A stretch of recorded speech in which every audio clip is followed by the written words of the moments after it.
All right, what Buccaneer fans, welcome back. We have a second straight down weekend, a bad performance by our Buccaneers.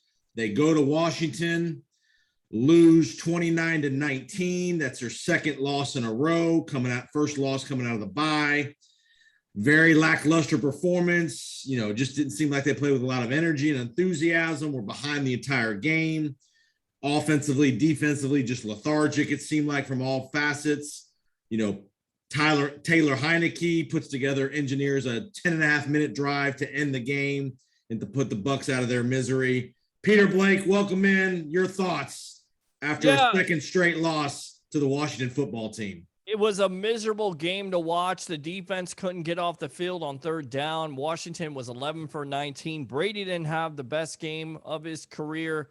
The defense, once again, was not that good. You had turnovers in the first half. I mean, everything that could go wrong went wrong. And you're thinking, look, this team is going to be ready to play. And they weren't. So this is not only on those players, but also on this coaching staff. And BA said it this week. He has a dumb football team. This football team better get it together because they have the New York Football Giants who, consequently, by the way, gave the Bucs everything they could handle last year on Monday night in a primetime game at home. They play better at home, but they better, put some of these mistakes back into the rear view at this point if they want to win some football games. Because Arians with some interesting comments. He said they had a great week of practice leading into the game in Washington. He really was surprised that they didn't play well. Then he had some critical, not I would say critical, but he had some, pointed comments to Tom Brady after the game, about that he kept checking the ball down too much, which he did. Tom was checking it down an awful lot. He got hit early on that first drive of the game. He got hit pretty good. And you wonder if that just, got him flustered or got him out of rhythm, but he was checking it down a lot to Bernard and Leonard Fournette. Finally threw a nice ball to Evans, early fourth quarter to get him within 3. And then that's when the drive started, the 10.5-minute drive. So just your thoughts about Brady and the offense on Sunday. It was disappointing. I mean, a lot of checkdowns to Leonard Fournette. Very boring offense. Watching it, trying to cover it. It was absolutely awful. Chris Godwin coming in, not 100%, still going out there and playing, but he wasn't 100%. It showed. And guys just not beating, their matchups besides a Mike Evans. And what you see in that game and what you hear is that Mike Evans was open, but Brady was just trying to get rid of the ball, and he was just a little bit gun shy. And who could blame him? If Jonathan Allen puts a good lick on you and hits you in the ribs, you're going to think twice about standing back in that pocket. So everybody collectively, offensively, defensively, special teams, has to do a better job if you want to be back in the postseason. If not, then you're just going to be one of those teams that won the Super Bowl and the next year had a Super Bowl hangover. And I don't think, I think we're probably jumping to some conclusions we don't probably need to jump to at this point. They've lost 2 in a row. Have they played great for long periods of time? No, but they've had moments where they played really well. On the injury front, two key injuries from the game Sunday. You had Richard Sherman, obviously got injured in pregame warmups with a calf. Sounds like he's going to be out several weeks because, calf injuries are not 1 and 2 week deals. Those are typically 4 and 5 weeks to get a calf back. Obviously, at his advanced age, he's kind of been an injury issue ever since he's been with the Buccaneers. And then Vita Vea, which kind of got some good news. He got carted off, but we all thought it was going to be something really major. And it sounds like maybe something he might be out a week or 2, but not season ending. Yeah, absolutely. Got a break there. You dodged a bullet with Vea only missing a couple weeks. So Nacho's going to have to step up as Steve McClendon, who's been inactive the last couple weeks. So to step up William Golston. They're going to have to do a better job of getting after the passer. Although they have 5 sacks, kind of crickets right now with JPP. I get it. He's dealing with an injury. Shaq Barrett. That offensive line of Washington is not great. And neither is this Giants offensive line. So hopefully those guys, especially a JPP, has a big night. But you're exactly right. You got a break there with Vea going out only a couple weeks. And then Richard Sherman, disappointing. Because here's a player who's 33 years old. I get it. He's got veteran leadership. But he's an upgrade over what you have. He's an upgrade over a D. Delaney. And he hasn't been able to contribute. Only starting 3 games. Now with that calf injury, the same injury, Jason Powers, that put him out of action for the San Francisco 49ers, which maybe the reason why he was out there as a free agent. So what you got to do is, at the end of the day, you got to get healthy. You got to get healthy with Antonio Brown and Rob Gronkowski. They could play on Monday night, although we've heard that the last couple weeks. And hopefully SMB, Carlton Davis, right? Those guys can get back, because it's been a brutal year for injuries. Yeah, I mean, Murphy Bunning's been taken off of IR. He practiced last week. He kind of wasn't ready to play in the game yet, but you hope maybe this week he's ready to play. Scotty Miller, the same deal. Because without Antonio Brown, they've really not gotten much out of that third wide receiver. Tyler Johnson didn't get many balls. The tight end situation, OJ jumped off sides early. Brady caught a touchdown, but he really didn't have any, they really didn't hit they weren't really even looking at the tight end much on Sunday. So Gronk is just a guy that eats up some coverage. Even if he's not catching a bunch of balls, he's occupying attention of safeties and linebackers in the middle of the field. Yeah, and you got the good and the bad. Jalen Darden being a rookie out of North Texas, he catches a pass, and then lays it, fumbles it, and then he catches a 29-yarder. So there's potential there, but you got to go through those bumps with the rookie, and that's the tough thing. The Bucs didn't think that they were going to have to depend on players in that back end, their third, fourth, fifth guys. They didn't think they were going to have to depend on a rookie to come in and be your third wide receiver, but you got plenty of time to pull it together. You just got to start doing it. Yeah, I think if you're the Bucs, I think you do everything you can to get Richard Sherman absolutely healthy for the last couple of games of the year going into the playoffs, because you're going to need that third, and he's going to probably be your third corner. If everybody's back healthy, SMB, Davis, Sherman would be a perfect third corner for the Bucs heading. So if I'm the Bucs, I really let Richard Sherman get over healthy. Right. Whenever you think he's healthy, add another week at minimum, because this is a guy that you need for the stretch drive, especially come playoff time. The good thing is the Bucs schedule is not terrible. You got Buffalo and Indianapolis in the next month or so. Those are about the only two games where you really think the Bucs could be challenged. The other 5 or 6 games on the schedule, the 6-3, they got 8 more games. The other 6 are games that they really should win. I mean, you got Carolina twice, New Orleans, Atlanta, the Jets. Those are games you should win, and the Giants obviously Monday night. Yeah, but you should win the same game against the Washington football team, and of course you should beat the Saints with a backup quarterback. So who knows at this point? We know how great this team can play, and we know that when this team doesn't play their game and they don't have that extra energy that BA was talking about this week, how they can look flat. And I think it's the most surprising and shocking thing is you had 2 weeks to prepare for Washington, and you came out with that.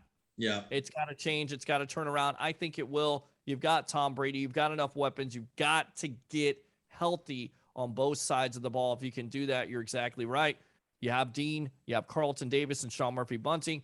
Richard Sherman could be your fourth corner. Right. And that's a good thing. You know, that's a really good matchup to have, and that's what you look forward to. But the craziest thing here, Jason Powers, is that back end hasn't been healthy all year long. In fact, I don't even think they played a game together healthy. It's amazing that they're 6-3 at this point. And it's a correlation to the front four. If the pressure's there, you don't have to be as good on the back end. Delaney doesn't have to cover as long. Mike Edwards, Whitehead, the safeties don't have to cover as long. So it's all in unison, that whole defensive effort. So all right, let's move to we'll give you a preview of the Giants game at the end, but let's talk about the history of the Giants.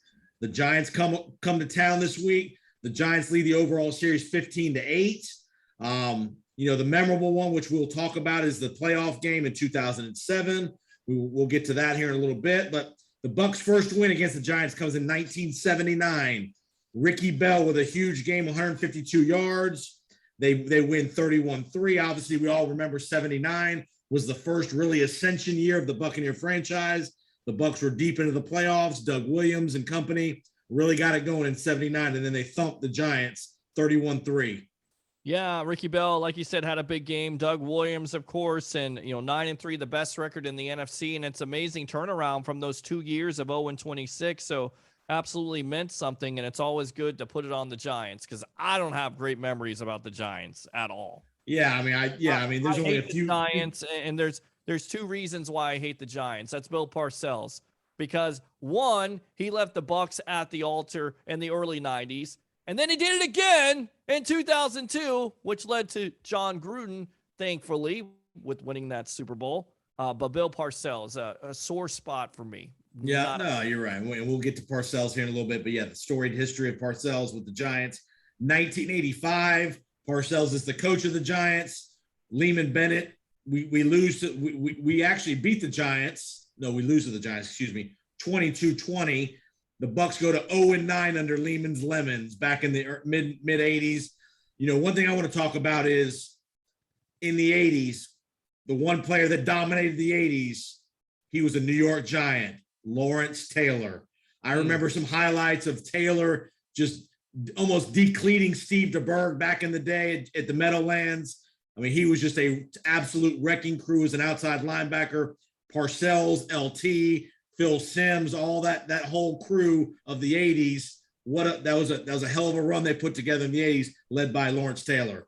And it could have been even worse for teams out there offensively. You could have been giving offensive coordinators nightmares because they were supposedly going to draft Reggie White in one of those drafts, one of those supplement drafts, and instead they decided to draft the guard, I believe was Zimmerman at the time, which didn't necessarily work out. But can you imagine, Jason Powers, how dominating Lawrence Taylor was? And then on the other side, you have Reggie White as a player. They didn't do it, but you're exactly right. LT, one of the greatest football players, not defensively, one of the greatest football players of all time. I don't know if he can make it in this era. I don't. Lawrence Taylor would have been devastating. He would have been devastating, but I think he would have been penalized a lot. I'm sure he would have adjusted, but you're right. Different brand of football as far as the ability to hit the quarterback certain ways and do certain things, but just from a defensive coordinator's perspective or an offensive coordinator's perspective, what a nightmare to have to game plan around. You know, we think Von Miller, these kind of guys are elite. Well, Lawrence Taylor was another level from these guys. Back in the day. So crazy. And let's talk about the right-hand man of one Bill Parcells in that whole 80s run. Even starting in the 70s. Guess who? One Bill Belichick was the right-hand man. You had, and think of these names on this staff that the Giants accumulated during the 80s. Parcells, Belichick, Charlie Weiss, Romeo Crennel, Al Groh, just a who's name of offensive and defensive guys that later on became head coaches and very good defensive coordinators and all that in other places. And you could see that was evident. And you had the Giants, and I feel like Bill Belichick kind of took something from Bill Walsh with Tom Brady being his Joe Montana from that offense, and took that defense from Bill Parcells and put it together. And that's why the Patriots, to me, were a perfect team, of course, in the 2000s with their dynasty. But you're exactly right. It started with Bill Belichick being under a Bill Parcells. And then, of course, Belichick eventually having a Nick Saban and having other coaches under him. So, look, people say coaches are not important, players play, whatever else. You've got to have coaches, and to have all those collection of coaches, no wonder they were very successful in the 80s, the New York Football Giants. Yeah, they won 2 Super Bowls in 86 and then in 91. Here in Tampa, they won the Super Bowl, the famed Whitney Houston Super Bowl against the Buffalo Bills. Yep. I was there. Like we talked about in a previous episode, I was selling sodas for that Super Bowl when the infamous Scott Norwood field goal went wide right, and the Giants with that ball control offense, O.J. Anderson and company, grinded it out with Jeff Hostetler to win the Super Bowl and beat the K-Gun in the Buffalo Bills. Now, the very next year, because that's what I remember, and of course the Bucs playing, the Super Bowl champion, and this is what we always talk about, teams playing the Tampa Bay Buccaneers, you're going to get your best effort. That game was close. In fact, if you remember, Jeff Hostetler has to be carried out. He broke a bone in his back, and I remember the ambulance coming out on the field. Looked like a neck injury. Phil Simms comes in. Of course, he won a Super Bowl in 86 with Parcells. They had their relationship. He comes in and wins the game. But I remember the Bucs, giving Jeff Hostetler and the Giants everything they could handle. But of course, good teams find ways to win, and the Giants did that day. But scary situation with Hostetler, of course, being a Super Bowl champion, coming in and filling in for a Phil Simms. Absolutely. That next year was year one of Sam Weiss here in Tampa in 92. So, but yeah, I mean, just I just remember a lot of those. And again, the famed Meadowlands. The Bucs didn't play up there a lot, but it was always the windy conditions. You always had windy conditions, and the Bucs were always tend to be a little overmatched when they would play the Giants, especially up in the Meadowlands. I know we're jumping around a little bit, but I remember 2006 where Gruden has rookie quarterback Bruce Grakowski, and here's a 6th-round pick, and he played pretty well. But make some sense of this, okay? Make it make sense, right? John Gruden's going up to the Meadowlands. You have these high winds, and what does he decide to do? Not run the ball. He decides to pass the ball 50 times in the wind. It was a completely miserable day. The offensive line was absolutely atrocious. In fact, I remember who the left tackle was. I believe it was Luke Pettigrew, who was a Big Luke from Notre Dame, who was a turnstile at that time. And again, the game plan, throw the ball 50 times a game in those wins makes no sense at all. That's just being stubborn at that point. And guess what? Luke Pettigrew was a cast-off because he was a first-round draft pick of the New York Giants. Of course. Notre Dame. Of course. And it was one of those, veteran guys in free agency that you overpay for. Yep. I mean, you remember the other offensive tackle they got from the San Francisco 49ers, I believe it was Derek Deese. He never played it down. He was disappointing. I mean, that's the reason why if I'm hiring John Gruden, which he'll probably never get a job, maybe in Siberia if he's lucky, you never let this guy control the management there with the players, because the player management, Charlie Gardner's, players like that are washed up. I'm not saying he didn't hit on some free agents, because he did, but guys like that, man, that are turnstiles, that are washed up, Tim Brown, for a cup of coffee and then he was gone. Yeah. That's the type of moves. And it was that year, 2006, Tim Brown was, and then of course this offensive lineman. So I never got that game plan. Well, yeah, exactly. So, all right, let's go to 2003, Monday night, 2003. It's the first game post Keyshawn Johnson after the Bucs tell Keyshawn, go home for the rest of the year. We've had enough of you. We're going to pay you not to come to work. So the Bucs win 19-13. Eli Manning throws for 500 in another game in 2012. But let's go back to Keyshawn Johnson. What was your recollection of what the Bucs' decision to send? And obviously, remember, we get Keyshawn from the Jets. We pay a boatload, 2 number ones. Sure. Number one piece, the number one pick in the draft with the Jets. We all think Keyshawn's going to be the savior. And not long after that, he gets sent packing by John Gruden for conduct detrimental. Yeah, and you always remember the conversation that Warren Sapp had with Keyshawn. Keyshawn goes to Sapp, says, I can get you that 17 to 20 points. Your defense, we come together. We can make something happen. That first year, how many touchdowns did he have? 1 touchdown. I think he had like 80 or 90 receptions that year. They were just force-feeding him the ball. I felt like he was overrated for 2 first-round picks. I mean, at that time, you could have got Plexico Burress out of Michigan State, and that's who I believe at the time the Steelers drafted. Yes. And you could have just stayed where you were at. And I get it. They wanted to make a big move, and at the time it made sense because Keyshawn wanted out. Give me the damn ball. Yeah. He was somewhat of an elite receiver, but he was never one of those guys that was going to, blow the top off the defense. He was a good possession receiver.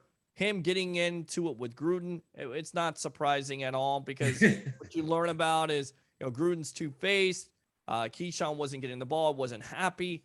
Keyshawn was a strong personality. And then on top of it, Keenan McCardell, another guy that he got into. So both of his wide receivers on that Super Bowl team were non-existent, and you can see why Tampa Bay was taking a downfall at that point. But Keenan was a perfect number 2 option here in Tampa. I always liked the Keenan McCardell. He was a great little number 2. He had his long career in Jacksonville with he and Jimmy Smith. We got him at the tail end of his career, so he wasn't at his peak, but he was an excellent number 2, number 3 guy here in Tampa Bay. Worked in John Gruden's offense, and I mean, you had McCardell, you had Keyshawn Johnson, you had Joe Jurevicius. Right. I mean, who's stopping that? I mean, that's a pretty good. Ken Dilger at tight end. Ricky Dudley, Michael Pittman. I mean, Mike Allstott, who could forget him? I mean, you had Antonio Bryant. Right. Antonio Bryant was there for a little bit, a couple years after the Super Bowl year, but that Super Bowl team with those 3 wide receivers, it's tough. Very solid. Very solid. Tough. Yep. All right, before we get to the 2007 playoff game, we want to get to 2012. Yeah. Up in New York, Eli Manning torches the Bucs for 500 yards in a 41-34 win.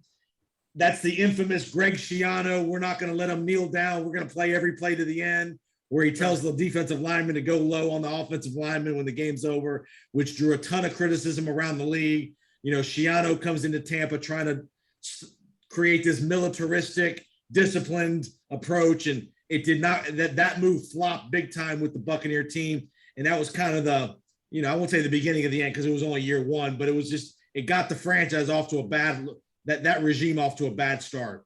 Yeah, and it was an exciting game because there were offensive fireworks. He had Vincent Jackson coming in as a free agent, of course, Josh Freeman there throwing. So you were thinking, you know what, Mike Sullivan, who was the offensive coordinator, former Giant assistant. Hey, we got something going on there. And then the embarrassing lack of respect. I get it. You're trying to, come on, man. So, you know, stop trying to recreate the will there, Greg Schiano. It was complete amateur hour by him in that team, instructing him to do that. And Tom Coughlin let him know about it at the end of the game. It was the story. And if you're the Buccaneer defensive lineman, that's got to be a tough spot you put those guys in, knowing he's making the call to tell you to do that. The Gerald McCoy, he's in the middle of the line, defensive tackle. He's the one having to do that stuff. What he's thinking when he knows, I got to go hit this guy low on the last play of the game. It was kind of a red flag at that point. You know, going back to Facebook, you have those red flags. That was a big time red flag. We're like, oh, maybe this is not necessarily the coach we need here. He's gonna win games, and sure enough, he was not.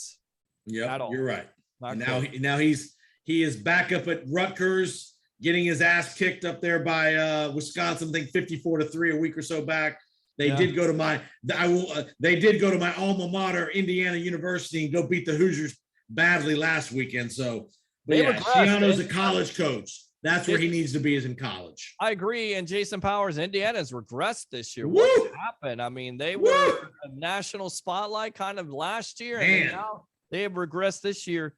And speaking of regression, we talked about an offensive game, but highly offensive. And this was in 1999. Do you remember this game with Trent Dilfer throwing 2 pick sixes and them losing to the Giants 17-13?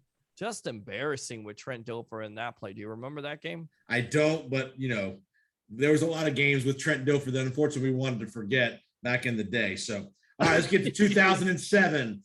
The famous playoff game here in Tampa. It was a wild card game. Bucs hosted, obviously. The Bucs had won the division. The Giants come a-calling. Remember, that was the 2007 year where the Patriots ran the table in the regular season and went to the playoffs. And if you remember, before that wild card game, week 16 or week 17 with the bye week, the Patriots played the Giants in the last game of the regular season, and everybody thought, are the Giants going to play hard? They'd already knew they were going to be the wild card. Are you going to rest guys for the wild card game? They took the Patriots to the wire, came up short, but give the Giants and Coughlin credit. They played hard against the week before the playoff game. They gave everything they had against the Patriots, and they came down here and they kind of manhandled us defensively. That front four was Strahan, Justin Tuck, Umenyiora. They were tough to handle, and they got the job done here in the wild card weekend. And actually started out for the Bucs because they went down with Jeff Garcia scored a touchdown, and you're thinking, you know what, you're at home, you can win this game. Maybe you make another run here. 2007, you're feeling good about yourself. And you're exactly right. That was the weakness for the Bucs, that defensive line. And of course, that was the weakness for the New England Patriots in that undefeated year in Tom Brady with Justin Tuck, OC, Michael Strahan, Cofield in the middle.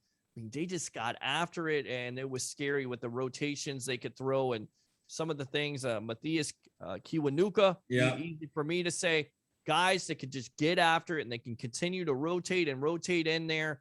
And that's the reason why they beat the Patriots. And unfortunately, that's the reason why they beat the Bucs that day. And again, the famous, obviously the 2007 year, they ruined the undefeated season by Brady and the Patriots. Remember, they had Randy Moss, who had the record-breaking year at wide receiver. You had Eli, you had Plaxico Burress. You had our own TJ Reeves's radio partner, Tiki Barber, in the backfield, getting busy in the backfield. So, I mean, Tiki and TJ working a bunch of games together this year in the college football. In the backfield there, or was it Brandon Jacobs and Ahmad Bradshaw?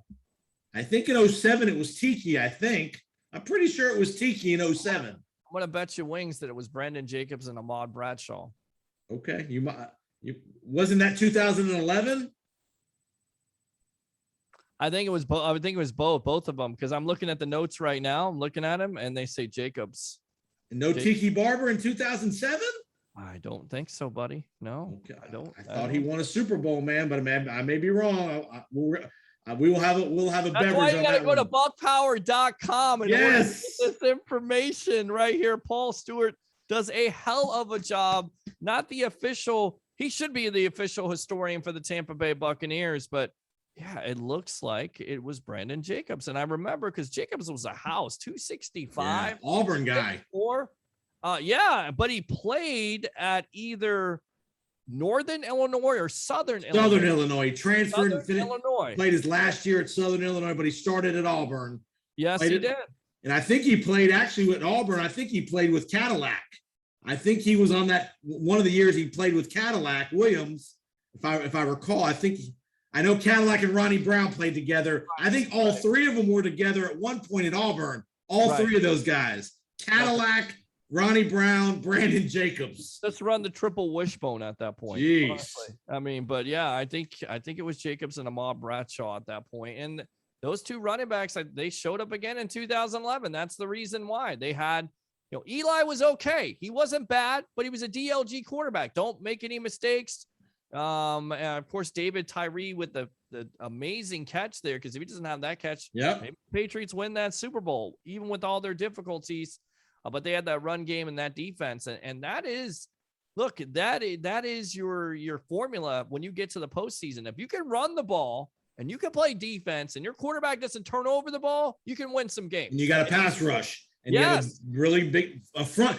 And what they were able to do that was so effective against the Patriots and everybody that year, they could rush four without having to blitz. Yes. Their front four was so good they didn't have to blitz. Kind of like the Buccaneers. When we won the Super Bowl, we had the front four, the devastating front four. We didn't have to blitz. We could play that cover two, that Tampa 2, and not have to blitz.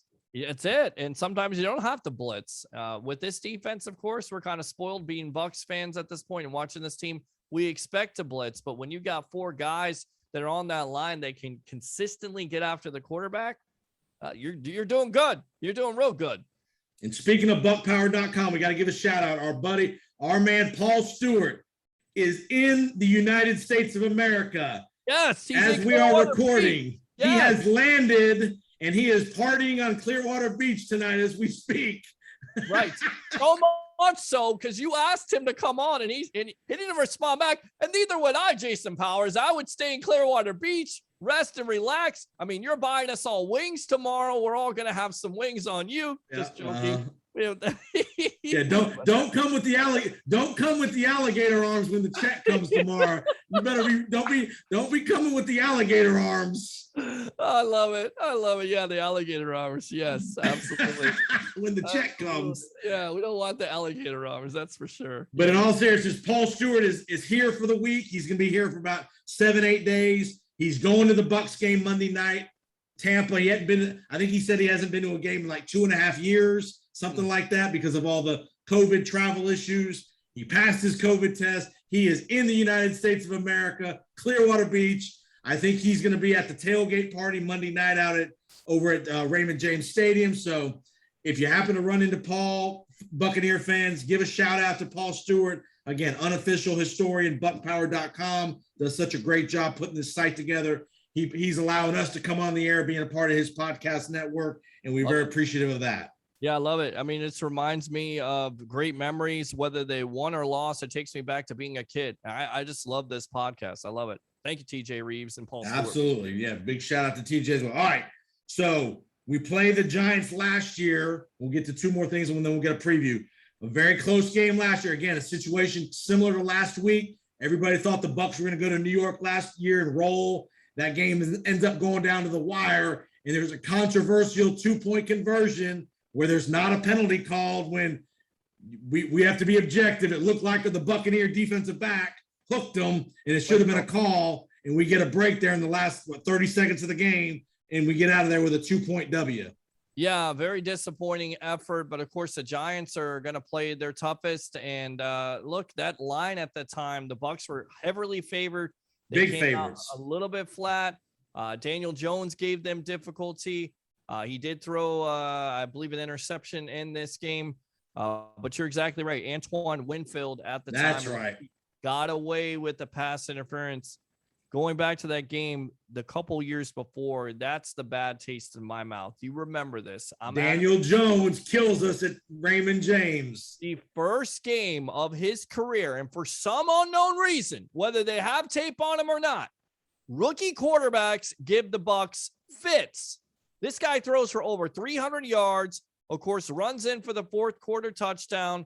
Jameis Winston gets Mike Evans on a long play.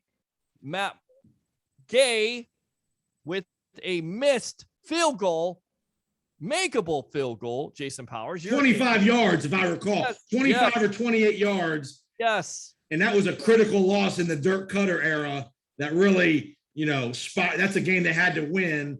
And that was where Daniel Jones really killed us with his legs. If you remember, I think he ran like a 25-yard quarterback draw, something like that, right up the middle of the end zone. I remember him running in the end zone where you're thinking, are you effing kidding me? You're letting this guy run and beat the Buccaneers. And I'm sitting there and I'm covering the game and I'm like, you got to be kidding me. Everything and 32, and it was a 34-yard field goal. And you're like, this guy, he's going to kick it. He's going to kick it. He kicked 3 field goals in the game. All right. And he's going to get it done. And he doesn't get it done. And it's just amazing to me that, you can't get it done in crunch time. And 3 field goals, actually 3 field goals in the game. You're okay with him kicking that.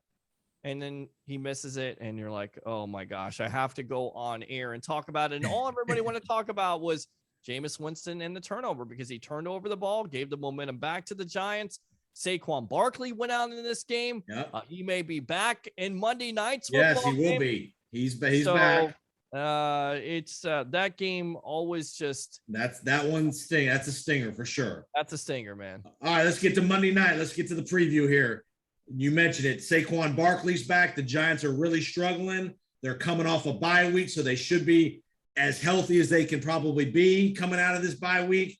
You got Daniel Jones. You got year 2 of Joe Judge. I got to give a shout out to my buddy Anthony Blevins is an assistant coach with the Giants. I played college football with Anthony at UAB. He and I are buddies. So I want Anthony and his unit to do well, but I don't want the Giants to win the game. But I'm very proud of Anthony. He's worked really hard to get to the NFL. He's been in college. He's been in the NFL. He's a DB, assistant DB, special teams guy. Great guy, great dude. But so shout out to my boy Anthony Blevins with the Giants. But let's get a preview of the game. A must-win game for the Buccaneers if you're Tampa Bay as far as the effort and the focus and the discipline. You should blow this team out by 10, 15, 20 points, honestly. And I don't care if they have Saquon, Kadarius Toney. They have some weapons on this team. But Daniel Jones, ever since he beat the Bucs, is 10-24. He's a turnover machine. Get pressure on him. Possibly get back Antonio Brown and Gronk.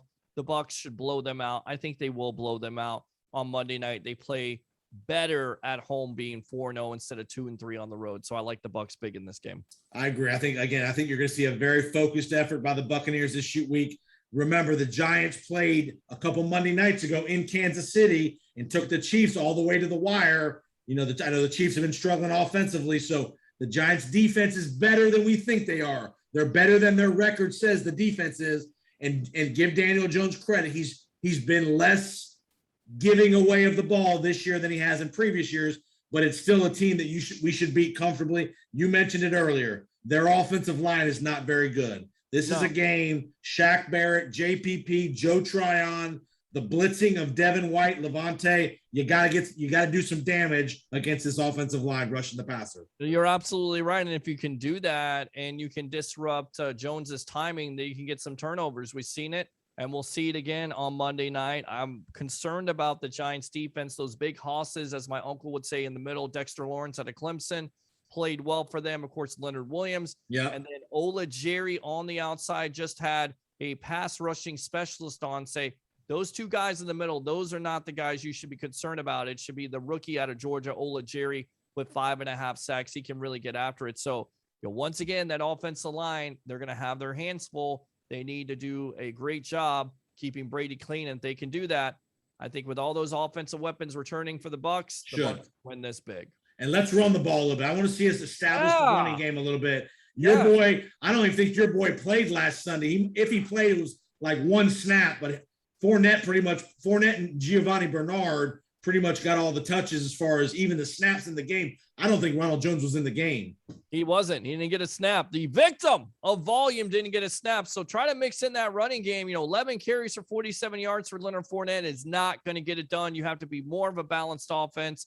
I would suggest getting Fournette, Jones, and Giovanni Bernard in the action. Get that running game going, because once you get that running game going and you provide that balance, it makes that offense that much more dangerous. I'm going to go 34-17 Bucs. I know I like to say that score a lot, but I think 30 comfortable win for the Buccaneers. Big crowd Monday night. I think you're going to see an electric crowd Monday night. We haven't been home in a while, 2 road games in a row with a bye week in between. So the Buccaneer fans are going to be amped up and ready to go for prime time. I think you're going to see, again, a focused Tom Brady. Again, I think you're going to see a focused offense, and it's going to be, I won't say it's a rough week of practice, but it's going to be a very pointed week with the coaching staff to the players. They understand the importance of this game. We got a break last week a little bit. You had New Orleans lose. You had Arizona lose. So you're still only one game out of that number 1 seed.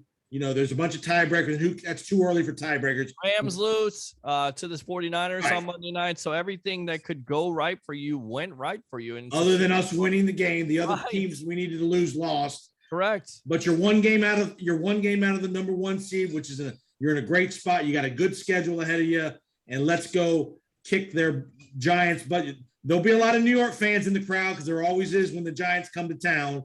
So Buccaneer fans, don't sell your tickets to Giants fans. Sell them if you're going to sell them to Buck fans.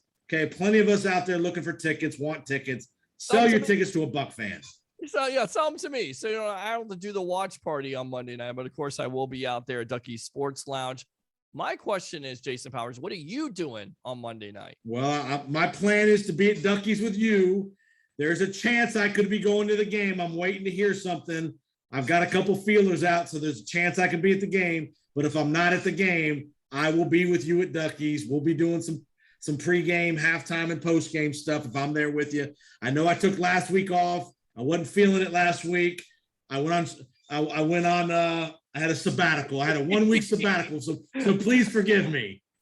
I think the Bucs offense, the whole team had a sabbatical. They weren't feeling it either. I think nobody was feeling it. We were sitting there eating our food, and we're like, I can't believe this is happening. 16-6, two interceptions. It's never happened in Tom Brady's career, and it happens. Not that it was all his fault, because a rookie decided to play Olay with the ball, but you get down early. It's just amazing. I don't think anybody was feeling it last week, including myself, including my PA system. It wasn't feeling it either. It didn't want to work.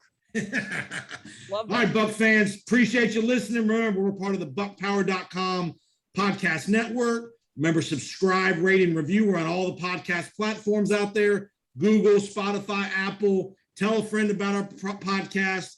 I'll be posting the video portion of our interview on my Powers on Sports YouTube page. Peter, tell everybody where they can find you online. Yeah, absolutely. Find me online at NSPN on Facebook. Of course, I love St. Pete. It's the Sports Web live on Monday and Wednesday nights at 9:00, and also subscribe to the Sports Web on YouTube. Ever since we did that Jake Paul, Tommy Fury press conference, it's been blowing up. I hear that's been unbelievable views on with your coverage of that. So great job on that. Thank you. 113,000 views and counting. I'm almost to 1,000 subscribers, which means you can monetize. So definitely like and subscribe to Sports Web on YouTube, and do 3 things for me here, as we always say on the show. Bring your passion, bring your excitement. Just don't bring any nonsense. I'm your host, Peter Blake, giving you something to think about. Yep, and remember, we will have a Thanksgiving week edition next week of the podcast. So after Peter, you've inhaled all your turkey and mashed potatoes that mom makes and the cherry pie and the pumpkin pie, I expect you to be at full capacity for this podcast.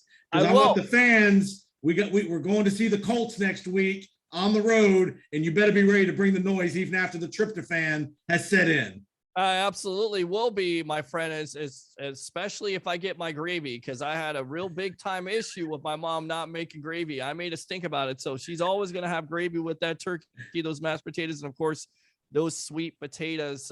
So good. They're yams. We just call them yams with the marshmallows, but we should do it Tuesday night. We'll do it Tuesday night. We are going to do it a little early because I'm not going to make Uncle TJ have to work on Thursday morning on Thanksgiving Day to post the podcast. Oh. So we're going to get it done one day earlier next week. But Buck fans, enjoy the podcast. Football Thursday. Take a listen to the podcast before you take that nap. Tell your friends about us. We'd love to hear from you. You got comments at JPoSports. Peter Blake's on Twitter as well. Or listen to the podcast, and maybe you do take a nap after. I mean, maybe there you go. Maybe it's not as entertaining. Maybe we'll put you to sleep. We'll put you to sleep right there. Enter Sandman. All right. 6-3 Bucs. Let's make this 7-3 Buck fans. We'll see you next week. Indianapolis Colts. Here we go, Bucs. See you Monday night at Raymond James Stadium. See you next week.